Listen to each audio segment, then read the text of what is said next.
అందరికీ జై సేవలాల్. తెలంగాణ ప్రజలారా, బీజేపీ పార్టీ హిందువుల ద్రోహి పార్టీ. తక్కువ కులాలని చెప్పేసి ఆదివాసీ బిడ్డలైన సమ్మక్క సారలక్క జాతర ప్రపంచ దేశాల నలుమూలల తెలుగు ప్రజలు వచ్చి దర్శించుకుంటారు. ఇక్కడ ఉండిల డబ్బులు దోసుకున్నారు కానీ గత ప్రభుత్వంలో బీఆర్ఎస్ పార్టీ బీజేపీ పార్టీ దోసుకున్నారు కానీ ఆదివాసీ బిడ్డల దేవతలు అని చెప్పేసి చిన్న చూపు చూసిర్రు.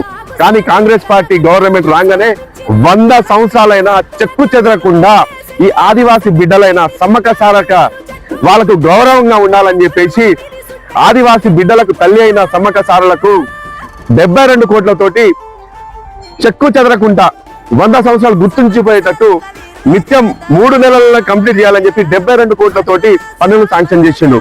ఒక్కసారి ఆలోచించండి తెలంగాణ ప్రజలారా, ఆదివాసీ బిడ్డలని చెప్పేసి బీజేపీ గవర్నమెంట్, అదే విధంగా ఇక్కడ ఉన్న సంపదని దోచుకున్న బీఆర్ఎస్ గవర్నమెంట్ ఎప్పుడైనా ఈ ఆదివాసీ బిడ్డ దేవతలను పట్టించుకున్నదా? కానీ కాంగ్రెస్ పార్టీ అధికారంలో రాగానే ఇగో చూడండి ఎట్లా పనులు అవుతున్నాయో. అభివృద్ధి అంటే కాంగ్రెస్ పార్టీ, కాంగ్రెస్ పార్టీ అంటే అభివృద్ధి. జై సేవలాల్.